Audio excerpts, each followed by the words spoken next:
So there's a chapter in your book where you mention, what I think was one of the most fascinating parts that stuck out to me the most was you go to his apartment in Northern California. Mm-hmm. Can you describe what happened there? He has a beautiful apartment and has an amazing view of San Francisco. And so we were in his apartment, and he showed me his library, which is really amazing. And he had a lot of, historical things from the history of ufology in the United States, and things from, European Catholic history, like looked like extant, copies of books about angels and things like that. So it was amazing, and things that belonged to Allen Hynek and things like that. And you were shocked, I think, to see all of the books that he had on angels that were in his library. I was. Would you ask him about that? What did he say about that? So in the library, he showed me a lot of books about, like I said, the history of ufology, like, historical stuff from Project Blue Book. And right. That's the kind of stuff that I would expect to see in Jacques Vallée's library. Yeah, it's really interesting. And so, but most of the library was dedicated to these very old books of angels. And so he took out a couple and he showed them to me. And he had a whole row of angels and a whole row of like fallen angels type thing. And he made some jokes about it, well, if you have one, you have to have the other kind of thing.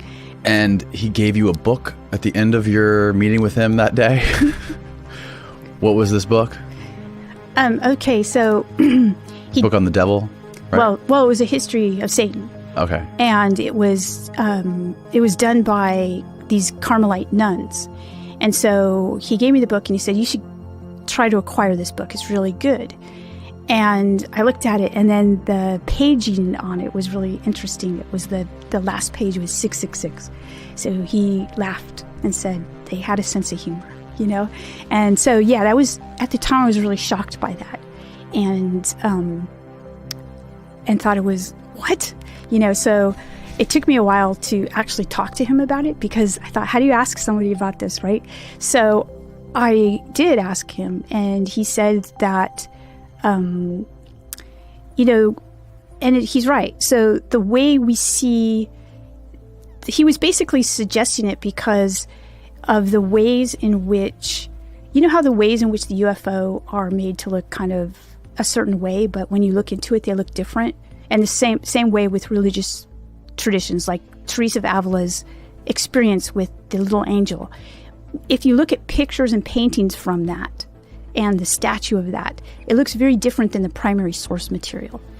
Okay, like the description that she actually gave when she wrote it. Yeah, it looks completely different than what you call it, telephone game.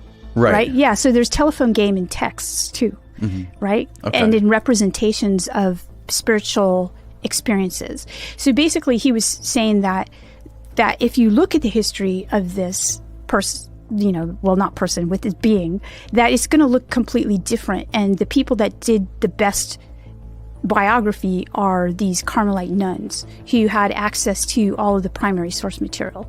Did you read the book? So I did look for the book, and I didn't do a hard search for it because I was so busy. Right. I haven't been able to, but I do want to acquire the book, absolutely. So no, I have not read it. But, his work is basically to look at these texts, just like my work is, to look at the primary sources and to create his own understanding of it instead of looking at what people say about these primary sources. So that's the work he was trying to do with that book, and why he gave it to me. I think he also gave it to me because I'm not sure. He's funny. He's got a good sense of humor. He may have been trying to kind of shock me. I don't know. But it was pretty funny at the time. Demonology, or to understand Satan, or to understand any of these things, I think requires one to step out of that worldview and to look at it in a way that is comparative and can say, oh, well, there are parapsychological phenomena involved in possession cases. I mean, people float off the ground. But that doesn't mean that this is Satan or this is a demon. It might mean that the person thinks it's Satan or thinks it's a demon, sure. But I don't honor anyone's religious beliefs. People can think it's all kinds of things, believe it's all kinds of things. Okay, that doesn't mean it is. From a comparative or a global perspective, it's something else is going on there. And I think with Jacques' work, I think he feels that the history of esotericism and certainly the history of Satan in this Carmelite nun sense has something to do with the UFO as well, in a comparative sense now, because you're getting at the same kind of phenomenon, and at the root of this, you're looking at me funny, Danny.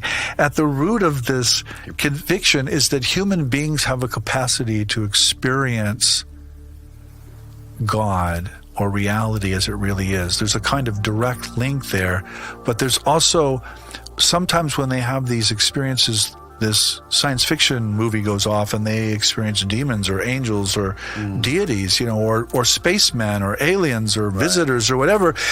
So this folklore that develops around these cases is really important. It gives us an access to it. But if we interpret it literally, we're in trouble, because then we can only interpret that particular case literally, or we shove it back into some kind of framework that makes us comfortable, which may be wrong, which may be inadequate. I suspect it is. I suspect all of our frameworks are inadequate. What do you think is going on when people are possessed and they have and with exorcists, with exorcisms? I think they've experienced a lot of trauma and that they're mentally suffering, and that some part of them is breaking off of their other part, and they're seeing this other part of them as the demon or the possessing the entity. That's what I think. Have you ever witnessed an exorcism? No, I have not, and I don't want to, by the way. Have you ever talked to an exorcist? No. No. I've read exorcists. I've read about exorcism, but I haven't actually talked to an exorcist. And I'm sure if it's an exorcist, they're going to believe that most of the cases are psychiatric or not really demonic, and they're going to believe some of the cases are. Otherwise, why would you be an exorcist? But there are lots of forms of exorcism, Danny. There's exorcism in religions all over the world. Mm-hmm. So, again, this is my question. Why is that? Why are human beings always possessed by essentially the local entities of the particular religion or the particular culture? Why is that?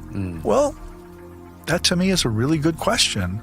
And it pushes back, to me, it pushes back on the human for me, and it's that, well, there's some part of this human being that's breaking off, and it's taking on whatever the cultural form happens to be in the local area. Yeah, so the spirituality of the flying saucer? Yeah. Why do you think that's important? Well, it's what I'm working on now, and it goes back to this idea that one of my jokes is, strange beings come out of the sky and mess with people. That's called religion. It's also called the flying saucer or the UFO.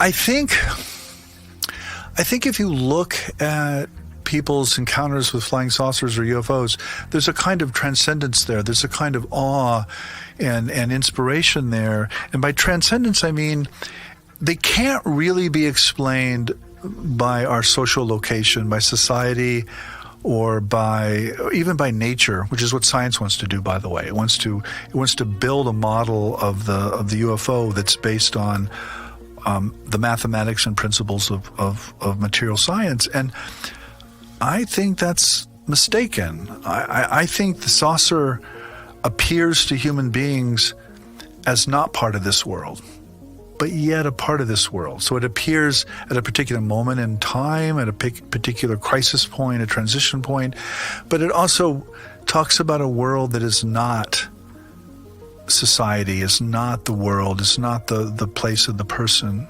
And to me, that's the most defining feature of the UFO phenomenon, is that otherness that I don't want to reduce to things we think we understand.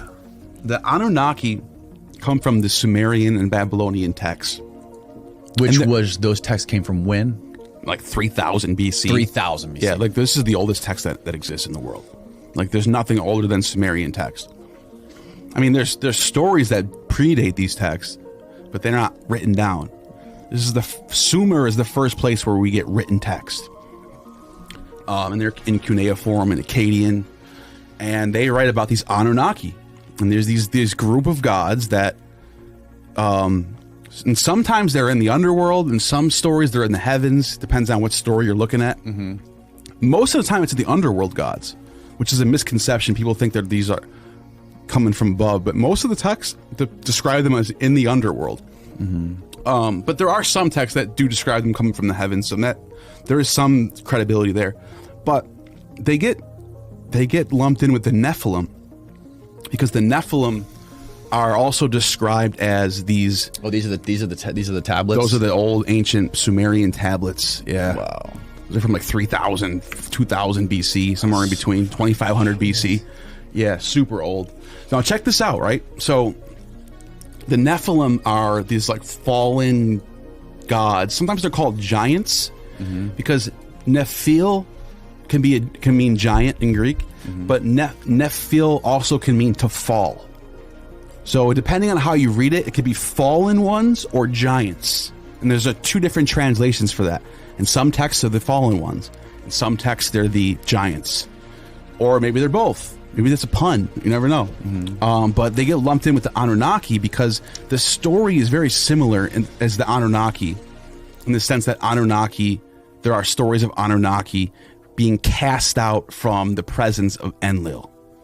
And they end up serving other purposes, and that's how they get. So there's a very similar story happening between the two, which I think there's some credibility to that. But this is where it gets crazy. How the hell do you translate that? I don't know. They can read that though. People can read that. Looks like chicken scratch. Yeah, it does. Samuel Noah Kramer translated all these texts that I'm about to describe, and one of the texts that mentions the Anunnaki, there's a guy named what's his name? Utnapishtim. And there's a couple different flood stories. One of them is called Artahasis. That's another guy. And the other one's called the Epic of Gilgamesh. Yes.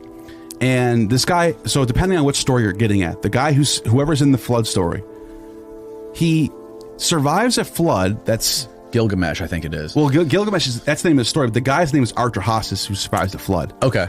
And he survives this flood, and at the end of the story, he lets off a dove and a raven and waits for 7 days for them to come back. This is exactly what Genesis says for Noah. When Noah is at the end of the flood after 40 days, he lets off a dove and a raven and waits 7 days for them to return. It's exactly the same. They're literally borrowing from this story. So the story of Noah surviving the ark is actually predated by thousands of years in this Sumerian story. So there's two ways of looking at it. You can be critical and say, yeah, this is an ancient story, an ancient pagan story being repurposed by the Jews. Or you could say, this is actually so ancient and so true that it shows up in this other story in the ancient world. Depending on how you want to spin it, right? You can make it positive for the Noah's Ark. Say Noah's Ark is so true that we find it in another version in a different story. Or you can say it's such a retelling of an ancient pagan story that it can't be true because it's already in a text from 1,000 years before Noah was ever talked about. Right. Because there's no mention of Noah until classical period, it's Hellenistic period, basically Persian period. If you want to be like, give him a little bit of maybe Persian period, but there's no mention of Noah before that. So the story goes that the Anunnaki, the Enlil and Enki, created these Ajijis who were supposed to terraform the earth, and they got tired of working or whatever, and then they created human beings somehow. Yep. Or they like sacrificed a god to create humans to be the slaves to do all this hard work. Yeah, and Enki, and this is where I get into this is like Enki is this god in the ancient Sumerian stories who he creates humans, but he's also like a trickster. And he seems to always defy the will of Enlil. So he's almost like a proto-Satan character, where he cares about humans, but when Enlil wants to flood everybody, he wants to kill humans, Enlil, because he's sick of them. He wants to flood them out. They're all sinners. They're all dumbasses. But Enki saves them. Enki's the one that tells Artaxerxes to build the ark because Enlil's going to kill you guys. He wasn't supposed to do that. He defies the will of Enlil. This also happens in the Greek mythology when Zeus is fed up with humans. He wants to send a flood. Right. It's Prometheus who says, hey, Zeus is going to kill you all. Prometheus is the creator god and he's a trickster. So Prometheus is the Greek version of Enki. And in Western pop culture, this and that, right? You know, the occult loves Lucifer, the Christians abhor Lucifer, but Lucifer never existed in the Bible. And the reason why we created that archetype was because we had misunderstood and mistranslated the Hebrew text. So the entire world learned about Lucifer through one verse in the Torah, which is Isaiah 14:12. And that's the famous verse that goes, "O Lucifer, how art thou fallen," etc., etc. And we translated the word Lucifer into the English as an uppercase noun, a name with a big L. But we got the English from the Latin. And the Latin is where the word Lucifer is first shown to us, because it's a Latin word comprised of two root words, lucis, light, and fere, which means to bring or to hold. And that's where the occult got the idea of Lucifer being the light bearer or light bringer. But we got the Latin version from the Greek version. And in the Greek, where we would see Lucifer, we would see the word phosphorus, which is equivalent to the which is equivalent to the Latin Lucifer, which means light or fire or bright. But we got all of those from the Hebrew, which is Hillel ben Shahar. And Hillel ben Shahar means Hillel, son of Shahar. And the word Hillel means bright or shiny. And so that's where we got Lucifer, son of the morning, Hillel ben Shahar, because Shahar also means morning, right? Okay, yeah. But there's a reason why that is used in the Torah. Isaiah was a royal prophet and a royal scribe, and he was writing during the time of the Babylonian exile, when the Babylonians were descending upon the kingdom of Judah and taking them all into captivity. And so he was writing a prophecy about the downfall of the Babylonians, saying that they are like Hillel ben Shahar. Hillel ben Shahar was actually a Canaanite deity belonging to an old mythology before Judaism. And in that mythology, Hillel was a younger god who tried to rise to the throne, but failed. But it gets even deeper. The word Hillel, the Greek word phosphorus, the Latin word Lucifer are all words that could be used to describe or denote Venus. And Venus is the brightest celestial object in the sky preceding the sun. Right. And so Hillel was another version of an ancient Canaanite deity known as Athtar.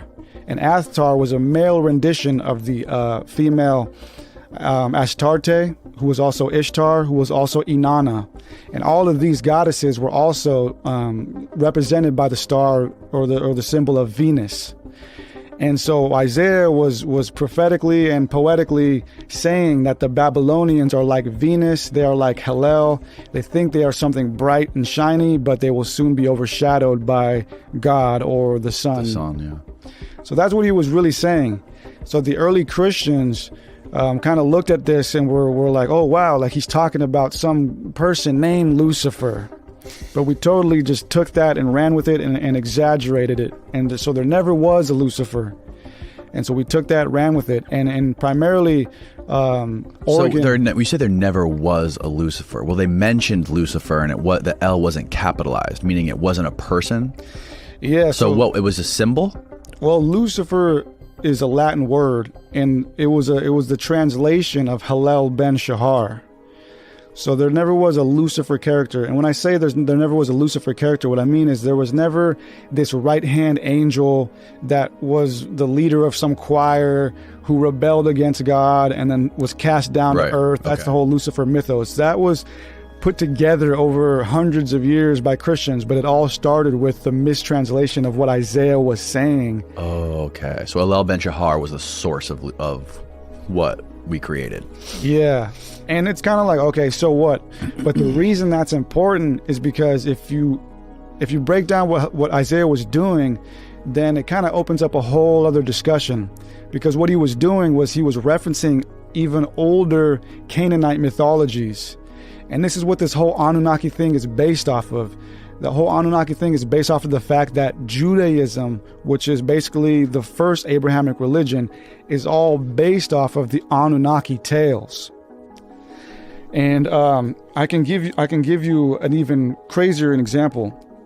For example, in Genesis 1:26, right, when man is being created, you can open up any English Bible to this day and go to Genesis 1:26, and it'll read, "And God said, let us make man in our image after our likeness."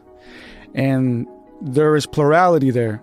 If you were to ask any theologian or whatever and be like, why is there plurality there? They would give you some cute answer like it's God talking to himself or God talking to Jesus or whatever. But that's not the truth. The reason there's plurality there is because the word that was used in the Hebrew text, the original, was not God. The word that was used was Elohim. And Elohim is a plural word, meaning the powerful ones. So if you go back and read Genesis 1:26 with that in mind, now you're reading, the powerful ones said, let us make man in our image after our likeness. So who are the powerful ones? Well, the powerful ones are the Anunnaki. And the reason that is so, and how we know that, is because the people who wrote the Bible, they were from the Middle East. They lived in that area. They lived closer in time to the Babylonians, to ancient Sumer and all that. So the Sumerians were their ancestors. They knew those tales by heart. For example, the Sumerian Enuma Elish was reenacted every year in Babylon at the Akitu New Year Festival. So these were their ancestors. They knew these tales. They implemented them into their new religion.